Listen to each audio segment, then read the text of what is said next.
आप सभी को मेरा नमस्कार।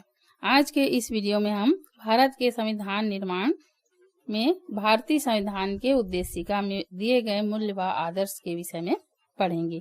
ये इस पाठ का अंतिम वीडियो है। आइए शुरू करते हैं। 13 दिसंबर 1946 को पंडित जवाहरलाल नेहरू ने उद्देश्य प्रस्ताव प्रस्तुत किया, जो 26 नवंबर 1949 को पारित हुआ। 3 जनवरी 1977 को जिसमें संशोधन कर महत्वपूर्ण विचारों को जोड़ा गया। जवाहरलाल नेहरू ने इस पर प्रकाश डालते हुए लिखा कि यह भारतीयों की अभिलाषा थी, स्वप्न था जो आज पूरा हुआ है, क्योंकि भारतीयों ने अपनी स्वतंत्रता के लिए बहुत सारे आंदोलन किए थे और एक स्वतंत्र राज्य की कल्पना की थी।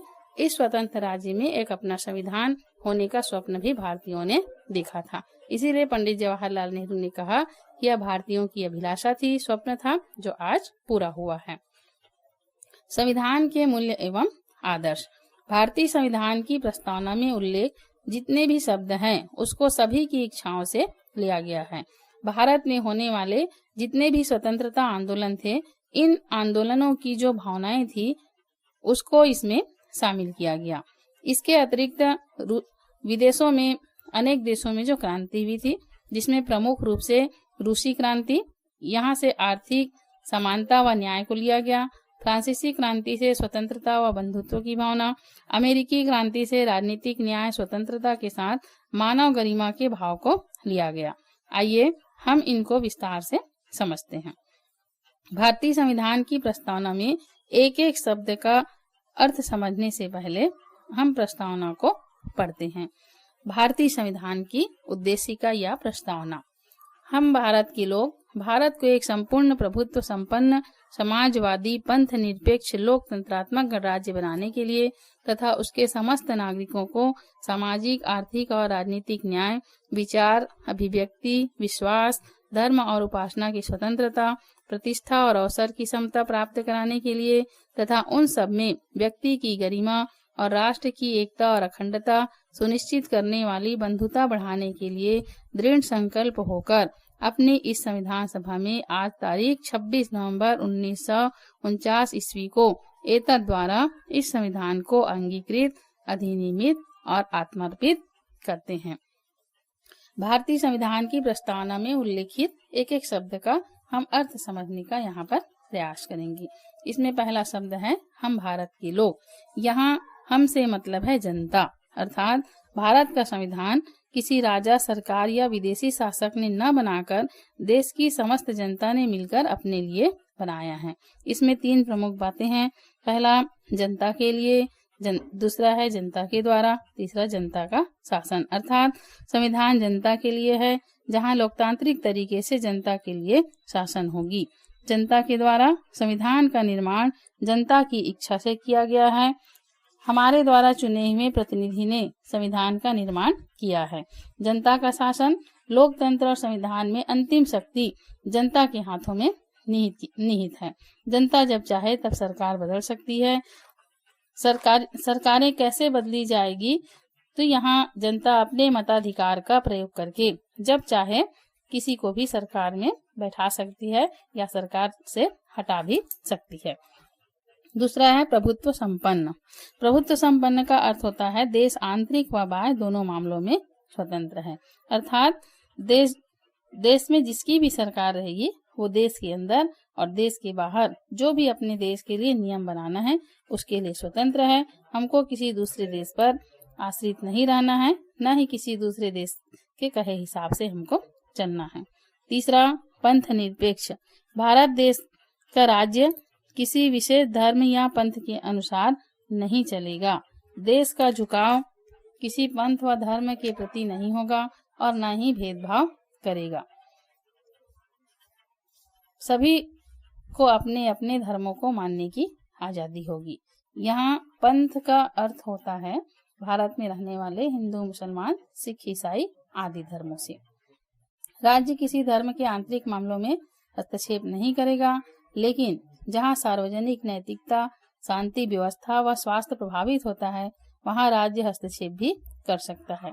जैसे हिंदू समाज में चली आ रही सती प्रथा, नरबली प्रथा, विवाह की उम्र, इस पर सरकार ने, राज्य ने हस्तक्षेप करते हुए इस पर नियम कानून की सरकार ने एक ऐसा कानून बनाया जिसमें मुस्लिम धर्म के लोगों के लिए है। वहाँ पर मुस्लिम धर्म में वहाँ मुस्लिम महिलाओं को 3 तलाक दे करके कभी भी तलाक दे दिया जाता था।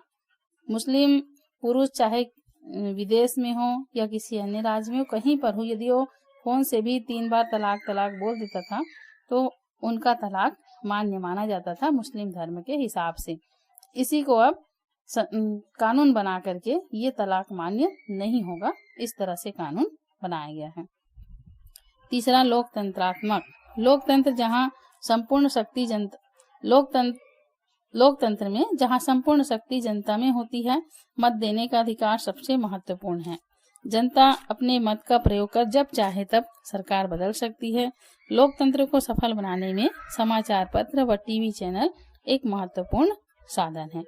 चौथा है गणराज्य। गणराज्य मतलब होता है जनता का राज्य।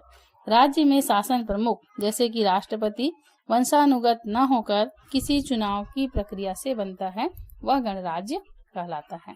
भारत व पाकिस्तान के राष्ट्रपति चुनाव से बनते हैं, जबकि ब्रिटेन, जापान जैसे देशों में वंशानुगत राज परिवार का मुखिया होता है। वंशानुगत का अर्थ होता है पीढ़ी दर पीढ़ी, जैसे आज जो शासन करता है कल उसका बेटा और आने वाले समय में उसका बेटी या बेटा। अतः जापान व ब्रिटेन में लोकतंत्र है, संविधान है, मगर गणराज्य नहीं है। पांचवा है सामाजिक, आर्थिक व राजनीतिक न्याय। न्याय का अर्थ होता है व्यक्ति को उसका हक या अधिकार मिलना चाहिए। यदि कोई व्यक्ति उसका उल्लंघन करता है तो उसको दंड मिलेगा। समाज में जाति, धर्म या लिंग के आधार पर कोई भेदभाव होता है, अमीर गरीब में यदि कोई भेदभाव होता है या राजनीतिक क्षेत्र में किसी के साथ भेदभाव होता है तो उस व्यक्ति को न्याय मिलना चाहिए। छठवां है विचार, अभिव्यक्ति, विश्वास, धर्म व उपासना की स्वतंत्रता।